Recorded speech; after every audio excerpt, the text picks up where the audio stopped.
যেমনটা আমি বলেছিলাম যে Redmi Note 11 Pro স্মার্টফোনটা বাংলাদেশে আসলে এর প্রাইসিংটা সবার আগে আপনাদের জানিয়ে দেব। তো এখন Redmi Note 11 Pro 5G smartphone যেটা কিনা গ্লোবালি লঞ্চ করা হয়েছিল সেটা বাংলাদেশে পাওয়া যাচ্ছে। আর এই ফোনটা হচ্ছে গিয়ে সেই ফোন যেখানে কিনা Snapdragon 695 5G SoC রয়েছে। আপনারা আবার চাইনিজ ভার্সন মানে ইন্ডিয়ান Xiaomi 11i এর সাথে এই ফোনটাকে ঘুলিয়ে ফেলবেন না, বিকজ চাইনিজ ভার্সনের Redmi Note 11 Pro স্মার্টফোনে MediaTek Dimensity 920 SoC ছিল। এছাড়া স্যামসাং এর 108 মেগাপিক্সেলের কোয়াড ক্যামেরা সেটআপটা থাকছে এই Redmi Note 11 Pro 5G স্মার্টফোনটার পেছনে।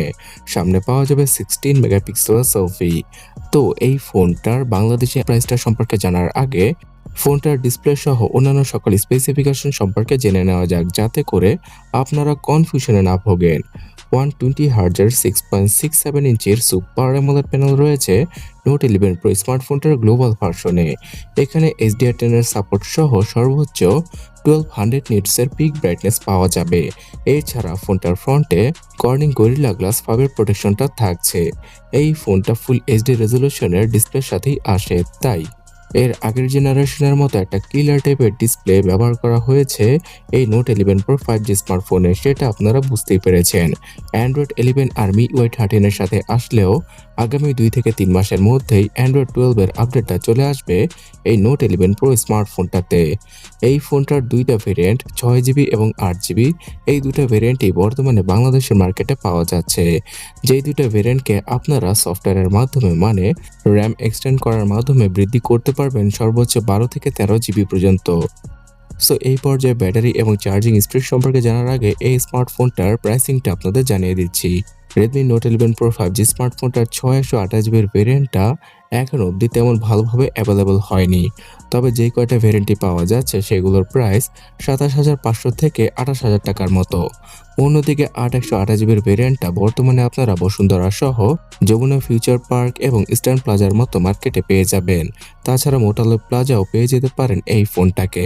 সো এই 8128GB ভেরিয়েন্টের জন্য 29 থেকে 29,500 টাকা দাম রাখছে সেলাররা, যেটা কিনা আসলে কিছুটা বেশি। আশা করা যাচ্ছে আর মাত্র 1-2 মাসের মধ্যে যখন কিনা এই ফোনটার হাইপ কিছুটা কমে যাবে, তখন এই স্মার্টফোনটাই 26 থেকে 27,500 টাকার মধ্যেই আপনারা পেয়ে যাবেন এবং এই প্রাইসের মধ্যে 6GB এবং 8GB র্যামের ভেরিয়েন্টটাই পাওয়া যাবে।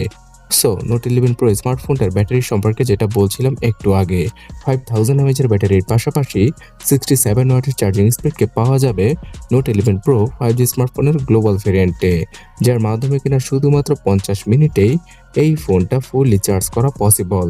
এছাড়া একদিনের মতো অনায়াসে ব্যাটারি ব্যাকআপ দিয়ে দেবে Xiaomiর এই ডিভাইসটি। ডুয়াল স্টোরেজ স্পিকার, আয়ার ব্লাস্টার, NFC, GPS, ব্লুটুথ সহ FM রেডিওর সাপোর্টটাও থাকছে Note 11 Pro 5G স্মার্টফোনটাতে। আর ফোনটার বক্সের সাথে 67 ওয়াটের চার্জিং ব্রিককে আপনারা পেয়ে যাবেন। গ্রে, হোয়াইট এবং ব্লু এই তিনটা কালারের সাথে বর্তমানে বাংলাদেশের মার্কেটে আনঅফিশিয়াল ভাবে এই Note 11 Pro 5G স্মার্টফোনের গ্লোবাল ভেরিয়েন্টটাকে পাওয়া যাচ্ছে। এবং এই ফোনটারে কিন্তু একটা রিব্র্যান্ডেড ভার্সন রয়েছে Poco X4 Pro নামে। তো Poco X4 Pro ফোনটা কেমন প্রাইসে পাওয়া যায় বাংলাদেশে সেটা জানতে এই ডান পাশের ভিডিওটাতে ক্লিক করুন অথবা কমেন্ট সেকশনটা চেক করুন।